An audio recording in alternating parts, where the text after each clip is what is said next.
ada yang dispen, tidak apa-apa. Kita lanjutkan pembelajaran saja terlebih dahulu. Tapi sebelum Ibu memulai pembelajaran, Ibu ingin kalian mengingat-ingat pembelajaran minggu lalu. Kalian bisa menyebutkan minggu lalu kita belajar apa? Materinya masih sama, tapi submaterinya sudah berbeda ya. Boleh disebutkan teman-teman? Anak-anak? Pengertian dan perasaan. Pintar, semuanya bagus. Baik. Sekarang kita akan mengingat kembali apa itu teks editorial. Ada yang bisa menyebutkan apa itu teks editorial? Sudah pada lupa? Sudah lupa? Teks editorial. Coba buka kembali bukunya. Silakan Fatia. Teks editorial adalah teks yang berisi terdapat teori dan redaksi terhadap produksi atau masalah aktual. Benar, pintar. Sekarang sebelum Ibu kuatkan lagi pemberian pengertian dari Mutia, Ibu ingin memberitahu tujuan pembelajarannya terlebih dahulu. Yang pertama adalah mengenali perbedaan antara kalimat fakta dan opini, menyusun opini yang kuat, sistematis dan logis mengenai suatu isu aktual, menganalisis struktur teks editorial termasuk mengenali fakta dan opini, serta memahami kaidah kebahasaan seperti adverbial, konjungsi, verba mental, juga memproduksi teks editorial yang utuh dengan memperhatikan kaidah ejaan dan kebahasaan yang benar. Baik. Tadi kata Mutia sebenarnya sudah sangat mirip dengan yang Ibu sampaikan di minggu sebelumnya. Tapi akan Ibu sampaikan lagi bahwa teks editorial adalah artikel utama dalam surat kabar atau media massa yang berisi opini atau pandangan resmi redaksi terhadap suatu isu aktual, fenomenal, dan kontroversial. Bisa diingat sebelumnya? Kita udah belajar ini, masih ingat? Masih.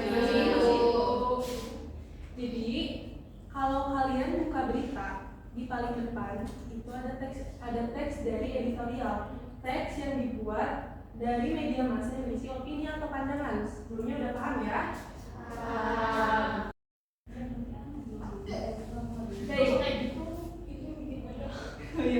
Ulang. Baik, minggu lalu kita juga sudah membahas soal ciri kebahasaan teks editorial. Yang pertama, yang kita sebutkan, bantu dibacakan. Tempatnya silakan Cina. Yang pertama menggunakan kalimat populer, yang kedua menggunakan adverbial frekuentatif, yang ketiga menggunakan konjungsi atau kata buku, dan yang keempat menggunakan verba material, verba mental, dan verba relasional. Kalian masih ingat berarti ya? Sudah ingat ya? Minggu lalu kita sudah membahas mengenai ciri teks editorial. Tapi masih ada 3 lagi ya yang harus kalian ingat. Yaitu ada, boleh Rahma membacakan? Yang pertama menggunakan kalimat retoris, yang kedua menggunakan kata ganti perujuk, dan yang ketiga menggunakan kalimat modalitas. Betul. Jadi 7 ciri kebahasaan tadi harus kalian ingat selama kalian mempelajari teks editorial. Selanjutnya kita akan masuk ke materi yang baru, yaitu kalimat fakta dan kalimat opini, di mana kalimat-kalimat ini sangat banyak disebutkan, banyak dimasukkan, banyak digunakan di teks editorial. Ada yang bisa bantu Ibu membaca apa itu kalimat fakta? Boleh Irma. Kalimat fakta adalah pernyataan objektif yang dapat dibuktikan kebenarannya, didukung data akurat dan bersifat nyata. Betul. Apa? Sudah. Lalu ada yang menambahkan mungkin kalimat fakta contohnya apa? Ada yang bisa menambahkan? Kalau misalkan 7.000 penduduk di Indonesia mengalami serangan jantung menurut WHO, itu fakta atau opini? Fakta. Berarti sudah paham ya fakta itu apa? Selanjutnya ada kalimat opini. Ada yang bisa membacakan atau memberi pendapat? Silahkan membacakan atau memberi pendapat. Bebas.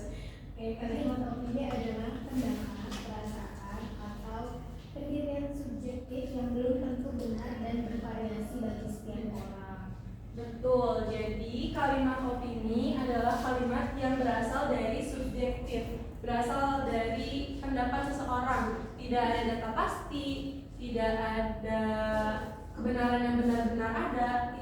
Itu muncul dari dugaan-dugaan sebuah isu. Misalkan kalau ibu bilang seharusnya presiden lebih banyak memperhatikan soal pendidikan, itu opini atau fakta? Opini. Pintar. Sudah paham ya berarti soal kalimat fakta dan opini.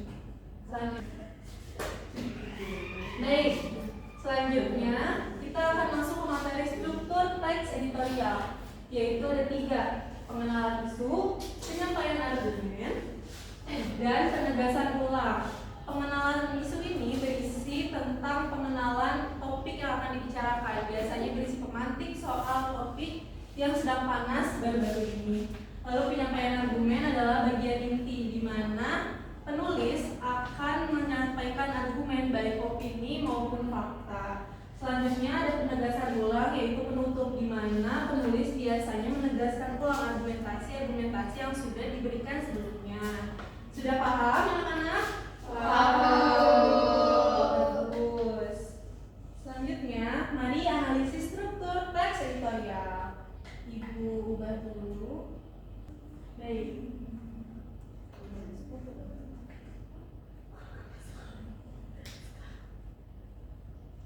Baik. Ibu ingin kalian membaca teks ini. Apakah terbaca? Baca, Bu. Ibu berikan waktu selama 2 menit ya. Kalian cari strukturnya, tapi tidak perlu diucapkan ya. Cukup kalian simpan di dalam hati saja.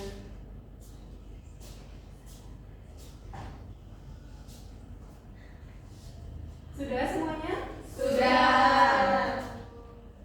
Baik, Ibu ingin bertanya, siapa yang ingin menyebutkan paragraf pertama termasuk struktur apa? Ada yang bisa membantu Ibu menjawab? Silakan, Vina. Tesis. Betul, tesis. Tapi kita akan lihat jawabannya nanti ya. Selanjutnya paragraf kedua, ada yang bisa menyebutkan?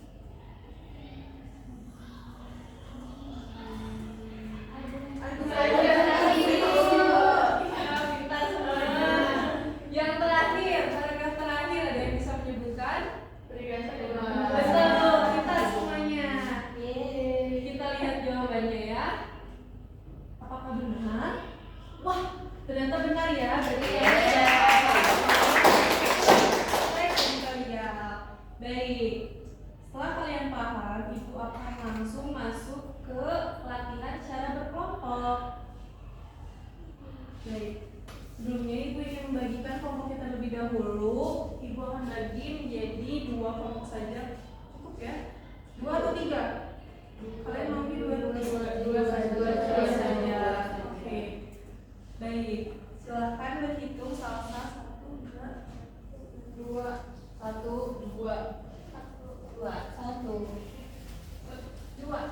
Baik. Silakan berkumpul dengan kelompoknya ya. 2, 1.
yang tadi kalian sudah pahami dari salin yang sudah Ibu jelaskan, kalian akan terapkan di bagian pertama ini. Kalian cari bagian fakta dan mana yang fakta, mana yang opini dari teks editorial yang singkat ini.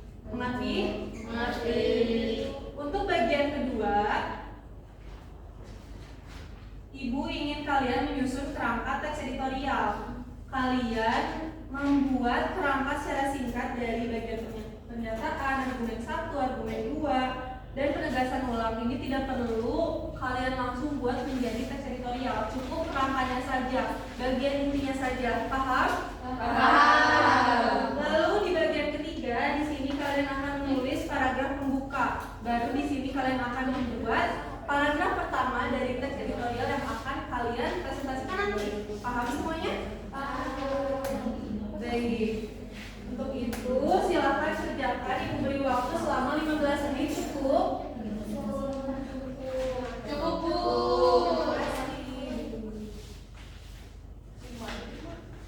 Ya. Udah 2 kali. Yang ini sih kan sih mah.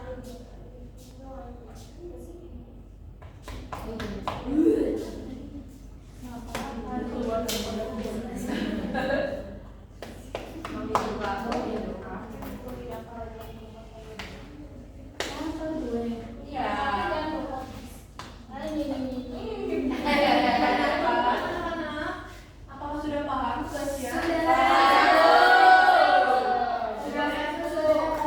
Sudah beres tugasnya? Baik, untuk itu Ibu ingin satu kelompok maju ke depan. Kelompok satu. Kelompok satu. Lama. Kok tidak pada mau? Cukup bacakan paragraf bukanya saja ya.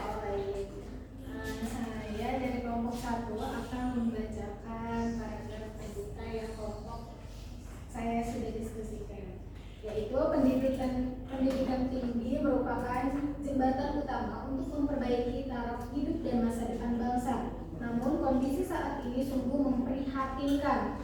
Gelombang protes mahasiswa terkait kenaikan biaya kuliah di berbagai daerah menunjukkan bahwa akses terhadap bangku kuliah kini menjadi hal yang sulit dijangkau.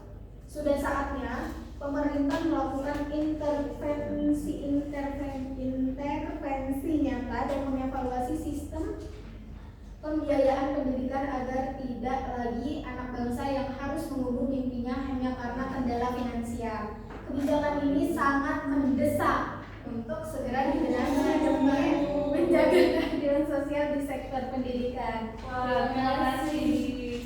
Terima kasih kelompok 1. Kelompok 2 juga sudah melakukan yang terbaik ya untuk tugas kali ini. Tadi teks editorialnya sangat kritis, sangat menyorot isu yang sedang hangat akhir-akhir ini. Baik, untuk itu pembelajaran hari ini sudah selesai. Sangat disayangkan kita hanya mempunyai 2 jam pelajaran ya anak-anak. Baik, untuk itu karena hanya 2 jam pelajaran, Ibu akan memberikan kalian tugas untuk minggu depan. Yaitu kalian akan mencari teks editorial dari sebuah koran dan menganalisis strukturnya. Minggu depan akan Ibu periksa. Lalu minggu depan akan ada materi baru soal teks prosedur. Semuanya paham? Terima kasih atas perhatiannya anak-anak. Ibu cukupkan hari ini. Wassalamualaikum warahmatullahi wabarakatuh.